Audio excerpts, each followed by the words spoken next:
Hak-hak publik berpotensi hangus dalam pemilu 2024 mendatang.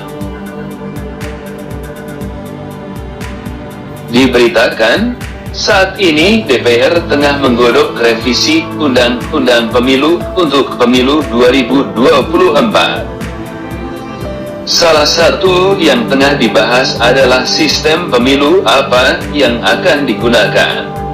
Sistem terbuka atau tertutup.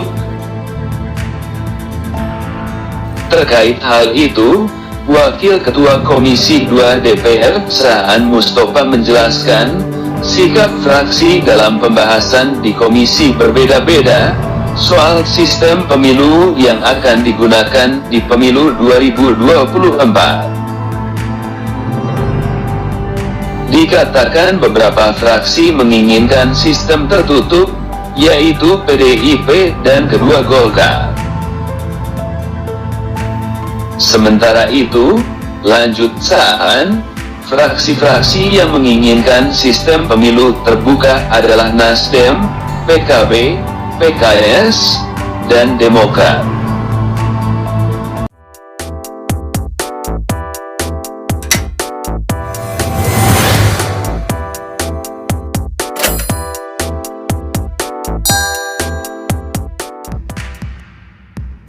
Gerindra menjadi satu-satunya fraksi yang belum menentukan sikap terkait sistem pemilu. Namun demikian, sikap tersebut nantinya masih ada ruang untuk gabungkan sistem varian lain, tutur Saan. Saan yang merupakan anggota fraksi Nasdem menjelaskan tentang alasan sejumlah fraksi tetap ingin sistem pemilu terbuka.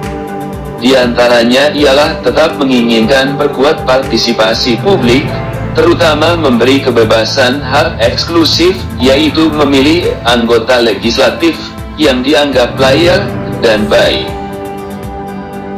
Dalam konteks politik Indonesia, jika pemilu dilakukan secara tertutup, maka tidak menutup kemungkinan akan ada oligarki partai.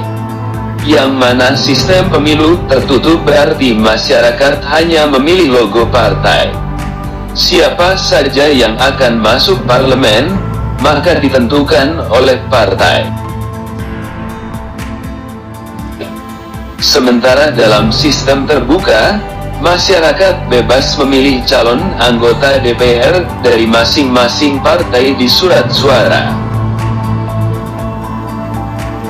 Di sisi lain, DPR juga sedang membahas mengenai ambang batas atau presidential threshold.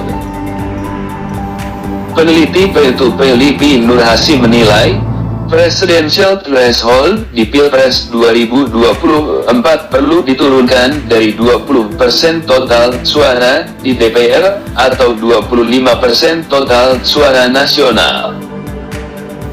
Menurutnya, penurunan presidential threshold diperlukan agar capres yang bisa diajukan bisa lebih banyak, tidak hanya 2 calon.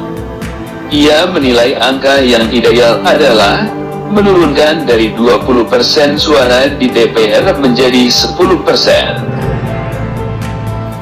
atau 25% suara nasional menjadi 15%. Selain itu, ia juga menilai harus ada batas maksimal pencalonan.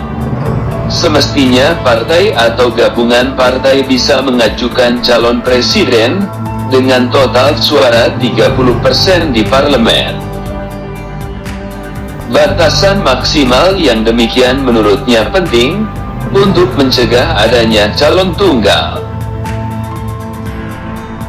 Diketahui di Pilpres sebelumnya, syarat partai atau gabungan partai mengajukan capres dan cawapres di Pilpres adalah harus memiliki suara minimal 20% suara di DPR atau 25% total suara nasional.